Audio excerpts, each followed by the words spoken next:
Bonjour à tous, on va voir aujourd'hui 6 choses qui rendent fou amoureux un homme. Et je sais ce que vous pensez en lisant ce genre de titre, c'est et encore, allez, encore ce genre de vidéo. On va aujourd'hui tenter de décrypter un mystère. Et je pense que si chaque femme sur Terre comprenait ça, on aurait des relations beaucoup plus heureuses. On parle beaucoup sur cette chaîne YouTube de reconquête amoureuse, de problèmes de couple, mais si le couple n'est pas sain, si ça ne fonctionne pas, s'il n'y a pas d'attirance, ça ne marchera pas par la suite. Peut-être que ton homme va revenir quelques jours, quelques semaines, et patatras, vous quittera à nouveau. Il faut donc comprendre le mécanisme, le moteur des hommes. Qu'est-ce qui fait qu'un homme reste dans un couple? Et vous allez voir que c'est beaucoup plus simple que ce que vous pensez.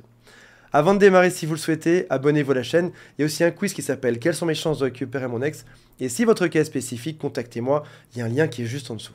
Commençons par un basique. Ça s'appelle le mythe de la princesse. Si jamais je vous pose la question, vous considérez-vous comme des princesses? À 100%, vous allez me dire non, Antoine, je ne suis pas une princesse. On en reparle dans quelques instants. Gardez cette question en tête, on en reparle dans un instant. On a tous été bercés par des Disney. Le prince charmant se bat contre des dragons pour entrer dans des châteaux forts et délivrer la princesse. Il lui crée un royaume, il la couvre de bijoux, de cadeaux. Peut-être que entre nos 2 ans et nos 18 ans, on était bercés par des films qui montraient ce genre de choses. Et peut-être qu'aujourd'hui, tes critères sont pas ceux d'une princesse. C'est peut-être simplement, de manière réduite, est-ce que cet homme peut me faire une belle vie et me traiter comme tel, comme je le mérite aujourd'hui? Alors que la bonne question serait plutôt, est-ce que mutuellement, on va arriver à se faire une belle vie dans laquelle on s'apporte des choses mutuellement? Et finalement, il sera assez simple de se méprendre en confondant 2 mondes, dont on va parler dans un instant. Le tout premier, c'est l'ancien monde. Je dis l'ancien, c'est le monde traditionnel, celui de la femme à la maison et de l'homme qui travaille. C'est probablement pas ce que tu as connu, peut-être même pas tes parents, peut-être plus sûrement tes grands-parents ou de manière antérieure. Dans ce monde-là, qui est pas si vieux, un peu plus d'une centaine d'années, ou un peu moins d'une centaine d'années, l'homme assume tout financièrement. C'est lui qui part le matin à la mine ou dans les bois pour élever des animaux. C'est lui qui assume tout financièrement. Il paye au restaurant, il règle les factures. À la fin, il offre des cadeaux à sa femme avec ce salaire qu'il a gagné. Il répare tout à la maison. C'est lui le bonhomme. Il prend pas forcément beaucoup soin de lui. Il rentre fatigué, il est habillé n'importe comment. Et pendant ce temps, la femme, de manière traditionnelle, il y a à peu près 100 ans, un peu plus de 100 ans, s'occupe de la maison et des enfants. Elle reste là et lui, il est fatigué physiquement, elle est fatiguée et physiquement et psychologiquement avec tous les gamins et tout ce qu'il faut gérer à la maison. Il se retrouve exténué le soir, il ne parle quasiment pas, l'homme parle très peu et ça s'arrête là. Ils s'endorment chacun ensemble. Et puis, tu as le nouveau monde. Celui pour lequel on s'est battu. Les femmes se sont battues pour ça, les hommes se sont battus pour ça aussi. Un monde où on est tous égaux. On travaille, on peut accéder au même poste chacun. On prend aussi chacun soin de nous. Les femmes se font belles, les hommes ont appris à se faire beau. Tailler une petite barbe, avoir une coupe de cheveux, mettre un peu de parfum, mettre un peu de crème sur notre visage. On répartit équitablement les tâches. Les hommes font le ménage, les femmes aussi. Les femmes cuisinent, les hommes aussi. On s'occupe aussi des enfants à deux. Certaines nuits, c'est le père qui va s'occuper des nourrissons, d'autres nuits, ce sera la mère. L'homme a appris à écouter, il a même appris à montrer sa fragilité. Ce n'est plus qu'un bûcheron énorme avec des gros bras qui parle avec des monosyllabes. Non, non, là, il apprend à parler de ses sentiments, de ses peurs. Il est costaud, mais un petit peu fragile au final.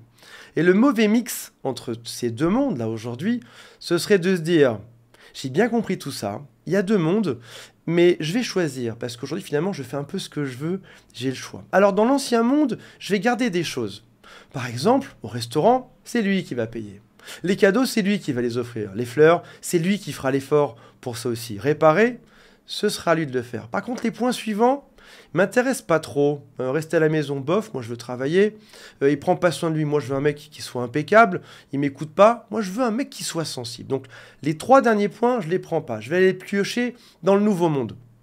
Dans ce nouveau monde, il va prendre soin de lui. On va partager équitablement le ménage.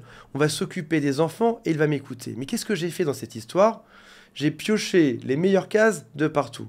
En oubliant que souvent, comme dans le yin et le yang, quand tout ce qui est positif va avec du négatif, quand on demande quelque chose avec quelqu'un, il y a aussi quelque chose qu'il ne pourra pas fournir à côté. Donc le mauvais mélange, c'est de récupérer seulement toute la bonne partie qui m'intéresse. Alors que le bon mélange, ce serait, je comprends l'ancien monde, Je sais si j'en fais partie ou pas, si je veux en faire partie ou pas. Je comprends le nouveau monde parce que j'ai le choix d'en faire partie ou pas. Mais surtout, je vais trouver un homme qui ait la même vision des choses que moi. On va faire au mieux chacun pour que je sois heureuse et pour qu'il soit heureux également. Je ne serai pas cette petite princesse fragile qui doit récupérer tous les cadeaux, toutes les attentions et qui pourra faire des crises par la suite. J'attends de lui qu'il travaille dur dans sa vie, qu'il travaille dur aussi pour notre couple, et je me mets les mêmes contraintes. Je veux aussi travailler dur dans ma vie, et je veux aussi beaucoup donner dans ce couple-là pour que ça fonctionne. On va continuer avec le second point. C'est lui faire confiance. Il y a quelque chose d'extrêmement sexy à faire confiance à un homme. Combien de femmes interdisent à leurs hommes de sortir en soirée avec leurs potes, de partir en vacances, en voyage avec leurs potes, parce que si jamais ils partent, ils vont faire n'importe quoi. Je connais les hommes, ce sont tous des cochons. C'est sûr qu'il va me tromper s'il part. S'il sort, il va me tromper. Si je le laisse tranquille, il va m'oublier. Si jamais il part en vacances, il va draguer quelqu'un d'autre. Et au final, je me mets en tant que femme ce rôle-là, je dois le sauver de ses propres pulsions masculines. À quoi ça va mener ? De contraindre cet homme dans une maison, de l'empêcher de voir les autres, ça va l'emmener à faire pile l'inverse de ce que vous aimeriez qu'il se passe. Si vous enfermez quelqu'un dans une prison, la seule chose à laquelle il pensera, ce sera de sortir, bien évidemment. Alors que si vous avez votre foyer, qu'il est libre de sortir et de rentrer, dans ce cas-là, ça se passera bien. Vous avez déjà rencontré ces gens qui ont toujours peur d'être trompés et qui sont toujours trompés. Dans mes clients, ça arrive de manière très régulière.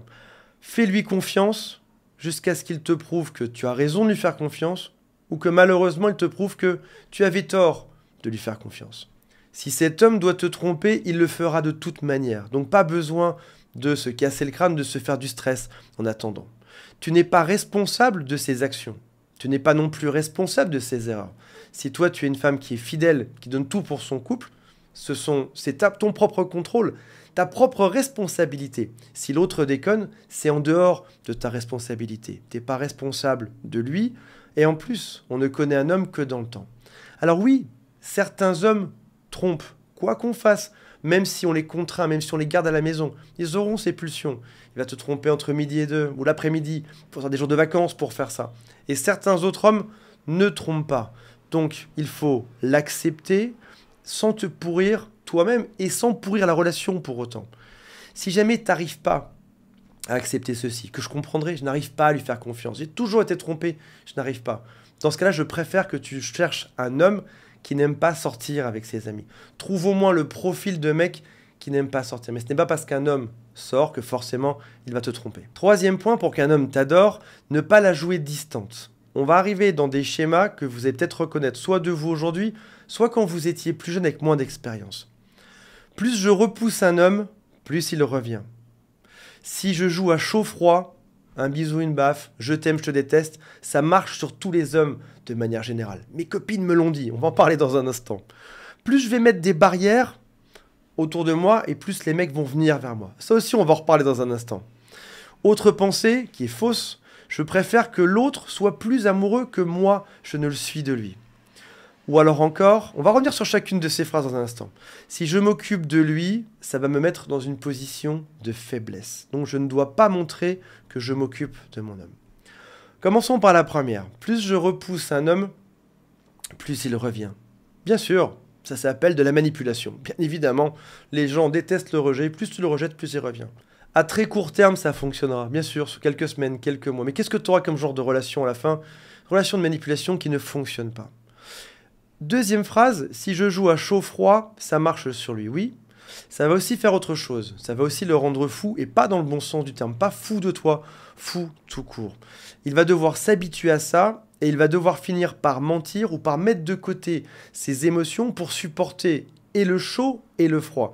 Donc il va devoir mettre une plaque de béton sur ses émotions pour ne plus rien ressentir quand tu es froide, et pour tenter de l'ouvrir lorsque tu reviens vers lui avec gentillesse. Donc chaud et froid, encore une fois, temporairement, ça marchera. À terme, ça te fera une relation qui sera complètement déglinguée parce que ce ne sera pas une relation honnête. Troisième affirmation qui est fausse. Plus je mets de barrières autour de moi et plus ils se battent pour moi. Alors détrompe-toi sur une chose. Si tu mets des barrières, tu te dis je me suis déjà fait avoir par les hommes, je vais mettre beaucoup de barrières aujourd'hui pour que seuls les plus motivés arrivent. Les plus motivés, ce sont toujours les boulets, c'est ceux qui n'ont rien à perdre. Donc, bien sûr, tu les repousses, ils viennent. Par contre, un homme qui t'aime vraiment, un homme qui a des sentiments, si jamais tu le rejettes, il aura mal au cœur, il sera triste, il ne se battra pas beaucoup plus pour te récupérer.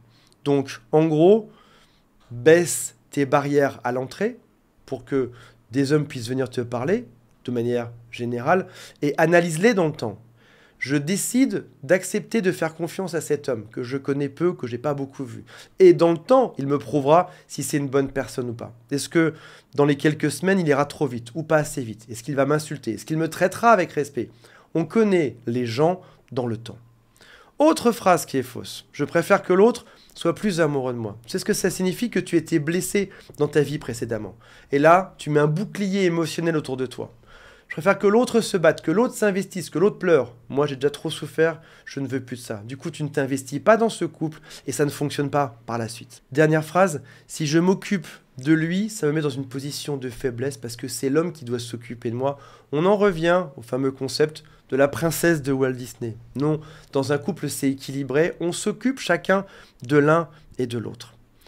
Si tu as des comportements qui sont artificiels, comme faire semblant de ne pas t'intéresser à lui, faire semblant de le rejeter, ça va étonnamment augmenter la durée de la relation. Plutôt que de durer 6 mois, ça durera 8 mois ou 1 an ou 1 an et demi. Mais au final, ce sera la même chose. Vous finirez par vous quitter. C'est comme maintenir une relation sous respirateur artificiel. Oui, temporairement, ça marchera. Temporairement, ça va réveiller un peu son amour, mais on comprend bien qu'une relation avec des comportements artificiels, avec de la manipulation, ça ne peut pas aller quelque part de sain. Il vaut mieux parfois tenter, se dire, allez, j'ouvre mon cœur, j'y vais, je fonce, on verra ce qui se passe, plutôt que de se dire, je vais manipuler pour le rendre amoureux et pour qu'il vienne vers moi. Si jamais tu le manipules, il va s'adapter à toi, se suradapter, et donc tu auras de sa part un faux message. Un message qui sera celui d'un homme qui est manipulé. La manipulation, les stratégies auront 2 effets. Tout d'abord, toi, ça t'empêchera de dire vraiment ce que tu penses dans ce couple-là, et l'autre va comprendre que tu veux entendre certaines phrases et il va se forcer à te les dire. Mais aucun de vous deux n'aura un comportement qui sera réel et sain dans cette relation. Et donc, tu vas continuer sur une relation qui n'a aucun sens, chacun se suradaptant en manipulant l'autre, et ça va vers quoi? Ça va vers rien du tout. Et parfois, certaines femmes se disent, on va vite mettre un jalon pour le garder, lui, je le manipule tant bien que mal avec des chauds et des froids, le sang des crises, je vais lui faire un bébé ou l'épouser, et finalement, au bout de quelques années patatras, ça ne fonctionnera plus. 4e point, qui va faire que je vais me faire tuer dans les commentaires de cette vidéo aujourd'hui. Prendre compte de ces remarques sur votre apparence. Et là, attention au mélange. Je vais vous dire 4 phrases, 4 affirmations qui sont toutes vraies, prises séparément. Sauf que si on les met bout à bout, on arrive sur le problème que je vais vous faire remarquer aujourd'hui. Première affirmation. Je suis une femme moderne. Personne ne doit me dicter ce que je dois faire de mon look, de mes fringues, de mes cheveux, de mon maquillage. Je n'ai rien à demander à personne. Je n'ai pas besoin qu'un homme me valide. Je suis une femme forte qui fait exactement ce qu'elle veut. Il apprendra à aimer ça. Et vous savez quoi? Cette phrase est totalement juste. Vous avez le droit de faire ce que vous voulez de votre corps, de votre coupe de cheveux, de votre look. Affirmation numéro 2, je les ai regroupées ensemble, les 2 premières. Les hommes n'y connaissent rien à la mode. Ce qui renforce l'affirmation numéro 1. Il n'y connaît globalement rien à la mode, donc je peux faire ce que je veux. Je ne vais pas demander son avis à quelqu'un qui n'y connaît rien. Sauf qu'on arrive maintenant à l'affirmation numéro 3. Les hommes sont des créatures visuelles. Notre excitation passe par ce qu'on voit, globalement. On voit un look, ça fonctionne. Il y a un dicton qui dit « Les hommes tombent amoureux par les yeux, les femmes tombent amoureuses par les oreilles, de ce qu'elles vont entendre. » Et ça reste un cliché, ça reste une caricature, ça reste quand même globalement vrai de manière générale. Donc oui, on fonctionne au visuel. Et identiquement pour vous, si demain je suis en couple avec toi, si jamais j'ai une barbe et que je la rase, si jamais j'ai des cheveux et que je les rase, je pense que tu as envie de me dire quelque chose. Et probablement que l'homme va accepter la remarque et dire « Ok, je comprends, c'était une erreur. » Toujours tenant compte du fait que nous-mêmes, on n'y connaît pas grand-chose là-dedans. Peut-être que tu dis aussi, il doit m'aimer pour qui je suis. Et même si c'est une créature visuelle, il doit m'accepter comme tel. Oui, sauf que c'était pas le contrat de départ, tout ça. Dernière affirmation, et on débriefe de tout ça. Si un homme change de look, il changera pas trop globalement. Si je coupe un peu ma barbe, ça va pas faire une grosse différence. Si jamais j'ai un blouson noir et qu'il est gris demain, ça fera pas une grosse différence. Les femmes ont la capacité de changer radicalement de look visuellement d'avoir tout d'un coup les cheveux beaucoup plus courts, beaucoup plus longs, d'avoir tout d'un coup des vêtements qui sont beaucoup plus colorés, moins colorés, plus près du corps. Ça change très vite, en quelques heures, ce qui sera moins le cas chez les hommes. Donc ça signifie que un homme va signer pour un certain look qui lui plaît beaucoup au début, et il peut se retrouver perplexe dans sa propre attirance pour vous, parce qu'un jour ça change trop. Maintenant qu'on a ces 4 affirmations qui vont globalement dans des sens qui sont radicalement différents, qu'est-ce qu'on doit faire?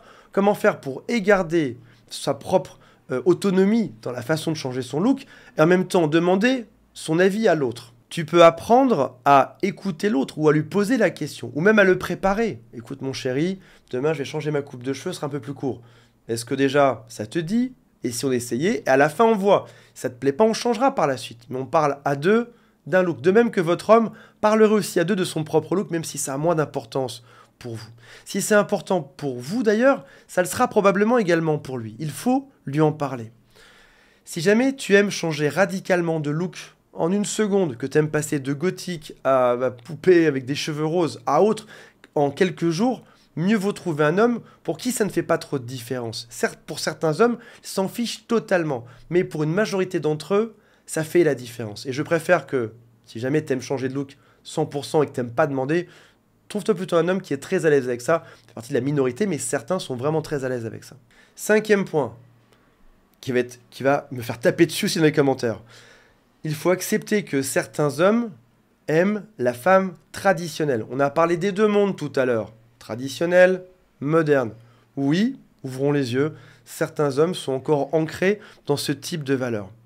Peut-être qu'il aime juste une valeur du passé. Il aime que vous cuisiniez, dans le schéma traditionnel. Et j'ai pas pris cet exemple au hasard, beaucoup d'hommes aiment les femmes qui cuisinent. Et là on se dit, si je cuisine, je serai faible. Je veux pas être comme ma mère, je veux pas un retour en arrière de 20 ans ou de 100 ans. Mais pour qui est-ce qu'il se prend? Il va aller m'inviter au restaurant tous les soirs. Je me suis pas battu toute ma vie pour faire à bouffer à un homme. Il cuisinera ou il me paiera le restaurant. Moi, j'aime pas ça. Ou encore, il aime bien que j'installe les couverts, que je mette tout à table, comme si c'était un petit pacha. Le schéma traditionnel fonctionne bien. Alors attention, pas pour tous les hommes, mais encore pour une majorité. S'occuper de l'autre, ce n'est pas une faiblesse. Et surtout, ça doit être réciproque. Vous pouvez accepter, si vous aimez ça, si ça vous intéresse, il ne faut surtout pas se forcer, mais vous pouvez accepter sur certains points d'être une femme traditionnelle, si sur certains autres points, il accepte d'être un homme traditionnel. Encore une fois, on met un point partout. Aider l'autre, le servir parfois, comme lui vous servirez par exemple pour réparer quelque chose. Si chacun fait sa part des choses, dans ce cas-là, si c'est réciproque, on est bon. L'idée étant d'en parler pour avoir une situation qui est équilibrée. C'est pas une qui donne tout toute la journée, qui s'occupe des enfants, qui se bat le soir, qui finit morte et qui en plus doit passer à la casserole, versus l'homme qui bosse vaguement, à 18h il rentre à la maison, il lit son journal, il se met à table et il se couche juste après. Non, il faut que ce soit équilibré, mais on n'est pas forcé d'avoir les mêmes rôles chacun en permanence. On peut avoir dans cet équilibre des rôles qui sont différents, si vous le souhaitez. 6e point très important, une relation intime ne doit pas être une récompense. Pourquoi est-ce que je parle de ça tout en sachant que je vais me faire insulter en commentaire? Je vois de nombreuses femmes dans mon entourage, en coaching, dans des émissions, qui indiquent à l'homme que la relation intime sera une récompense pour quelque chose de bien qu'il a fait dans les journées. Typiquement, tu m'as offert un cadeau, je vais m'ouvrir à toi. Tu l'as mérité. Et d'ailleurs, c'est la seule chose que je ferai dans cette maison. Je me contenterai de m'allonger et d'accepter qu'on ait une relation intime quand ça me chante. C'est la seule chose que je ferai ici. Bats-toi pour être aimable et éventuellement, je te laisserai avoir accès à mon corps par la suite. Vous devez en rire et vous dire, mais non, je ne suis pas du tout comme ça. 100% des femmes me disent, je ne suis pas comme ça. Sauf que si je regarde dans les faits, j'observe que régulièrement, ça arrive. C'est une forme de manipulation qui va amener quelque chose de beaucoup plus complexe et de beaucoup plus sournois par la suite. Je vais commencer par un autre exemple dans un autre domaine. Dans le temps, dans les guerres, quand on faisait des prisonniers, on s'arrangeait pour les priver de plein de choses, on les torturait, on les privait, pour obtenir des informations. Et on s'est rendu compte que ça ne servait à rien, parce qu'au bout d'un moment, le prisonnier a tellement mal, ou tellement peur, ou tellement faim, qu'il finit par te dire exactement ce que tu veux entendre. Et on s'est rendu compte que, dans ces guerres, pas en France, mondialement, torturer l'autre ne menait à absolument rien de bon. On n'obtenait pas les bonnes informations par rapport à ça. Le prisonnier, même s'il ne sait rien, te dit juste ce que tu veux entendre. Dans ton couple, si jamais tu prives l'autre de quelque chose, notamment on parle de relations intimes, ça peut être plein d'autres choses, de sortie ou autre, ton partenaire va finir par mentir parce qu'il veut obtenir ça. Il va finir par mentir pour obtenir ce que tu lui promets ou ce que tu lui restreins aujourd'hui. Et ça signifie que tu vas arriver sur une déconnexion totale de sa part par rapport au couple. Il ne dira plus la vérité, il te dira les choses que tu veux entendre. Il ne fera plus les choses qu'il aime, il va faire les choses que tu veux voir ou que tu aimes toi-même. Là, tu dois te dire génial, c'est exactement ce que je voulais sur Terre. Non, pas génial, parce que cette déconnexion lente va finir par tuer le couple à terme. Un jour, son instinct primaire va revenir, il va dire « je suis trop séparé du chemin de vie que je m'étais fixé. Je voulais une vie comme ça, j'ai accepté de dériver temporairement pour que ça se passe bien. Aujourd'hui, je suis beaucoup trop loin de ça, je dois partir de ce couple-là. Et tu ne veux pas ceci. » Garde donc juste ça en tête. Une relation intime ne doit jamais être un objet de chantage, de pression, ni même une récompense. Elle doit être initiée de la part de chacun, soit l'un, soit l'autre. Elle doit être respectée quand l'un des deux n'a pas envie. Il n'a pas envie et c'est comme ça, mais en aucun cas, ça ne doit être un cadeau ou une récompense pour quelque chose. Ça doit être fait parce que l'un et l'autre en ont envie et que l'un des deux a initié la chose. Voilà mes amis, j'espère que ça vous a intéressé, j'ai hâte de lire vos commentaires, même si je vais me faire assassiner. On se retrouve très prochainement. Salut à tous, bye.